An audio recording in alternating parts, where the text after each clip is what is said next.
Welcome back to ABC 7 at 5. I'm Eric Elkin. And I'm Stephanie Valle. Back to our top story today, the race for president. And at the center of it, the Electoral College. A lot of people looking for a refresher on why it's there and how it works. The Electoral College was created by our founding fathers during the Constitutional Convention of 1787. They based the concept on concerns that voters would favor regional candidates and that states with the largest populations would dominate the vote. Their solution is assign Electoral College members to cast votes on behalf of their state. Eric, and that's where it gets interesting, because based on individual rules in each state, electoral votes don't depend on the state's popular vote. That's how President Trump was able to take office in 2016. He won the Electoral College, but lost the popular vote. Each state is assigned electoral votes based on their combined number of congressional representatives. Meanwhile, in Texas, I should say, for example, our 38 electoral votes are based on 2 senators and 36 congressional representatives. So here's a look at the college's key dates you'll want to keep an eye on. On December 8th is the deadline for resolving election disputes. That means any state recounts or court cases must be completed no later than 5 weeks from Election Day. On December 14th, electors are to meet in each state to officially cast their ballots for president and vice president.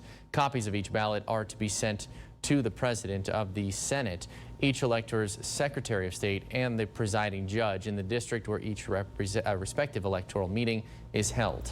December 23rd is the deadline to receive those ballots, although there is no penalty for missing the deadline. On January 6th, Congress is scheduled to meet in joint session to count the electoral votes. And Inauguration Day is scheduled for Wednesday, January 20th. And now you know. And of course, you can follow the Electoral College count live right now on kvia.com. Meanwhile, ballot counting continues in several battleground states where the margins are simply too close to call. Nadia Romero joins us live from the White House with the very latest. Nadia. Well, Eric, let's dive into Pennsylvania and Georgia. In Pennsylvania, a state where President Trump is leading right now, he's asking the Supreme Court of the United States to throw out some absentee ballots that will arrive in Pennsylvania after Election Day. And then if we look at the state of Georgia, ballots still being counted there. Also, President Trump has a lead, but that lead is narrowing. Less than 60,000 votes separate President Trump and former Vice President Joe Biden.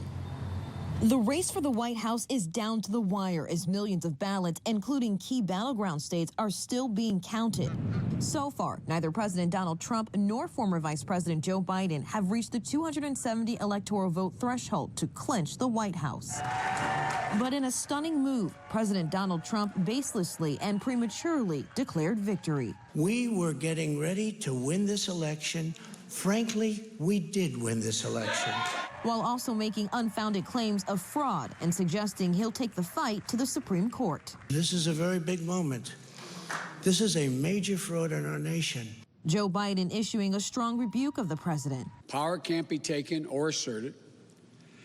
It flows from the people. And says he is optimistic the race is still his to win. I'm not here to declare that we've won, but I am here to report that when the count is finished, we believe we will be the winners. Several battleground states remain in the balance as election officials contend with the massive number of early and mail-in ballots. Pennsylvania and its 20 electoral votes, the biggest electoral prize left on the map. Officials there say they are working to ensure the integrity of the election. I will do everything within my power to ensure that the results are fair and that every vote is counted. As the remaining ballots are tallied, both campaigns believe they have a path to victory. But election officials are urging patience as they work to ensure every vote is counted. Now let's talk about Nevada and Arizona. The Trump campaign furious last night when some networks called Arizona and Nevada for the Biden campaign. And the Nevada Secretary of State is still out right now, and they're telling us that they won't have their ballots until tomorrow morning. That's when we'll get another count. Live from Washington, I'm Nadia Romero. Eric, back to you. All right, Nadia, thank you very much for the very latest. Stephanie? And now we want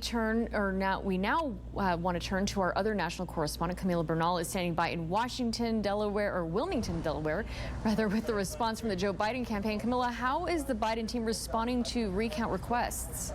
Votes, but that's a lot less Well, look, Stephanie, they're saying that it is just something that doesn't make sense. They're saying that the Trump campaign asking for recounts in some states and also asking other states to stop counting just doesn't make sense. So they're being aggressive in the statement that they're giving tonight, and they even listed some of the states that the president is losing in and saying that when you look at those states, it just looks like the president is losing the presidency. And then they added, "It is what it is." Of course, that is a famous quote from the president when he was talking about the people who have died from the pandemic. But from Joe Biden, you are hearing a different message. He came very close to declaring victory, but saying he is going to wait for those votes, asking the country to be unified. He said, after all this is over, the temperature needs to come down.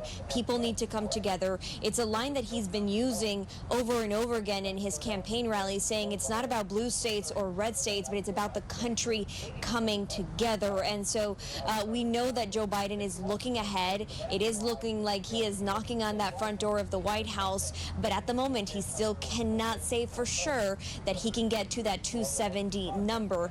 We know that at the moment there are no events scheduled for tonight, even though the former vice president did say he may come out either today or tomorrow with his spouse and with running mate Kamala Harris. And so we are waiting to hear details as to what is going to happen tomorrow. But in the meantime, they're just asking for votes to be counted. They want to win outright, but they are saying, Stephanie, that if it comes to it, their lawyers are ready. Okay. Thank you for the update live from Wilmington, Delaware, Camila Bernal. And remember,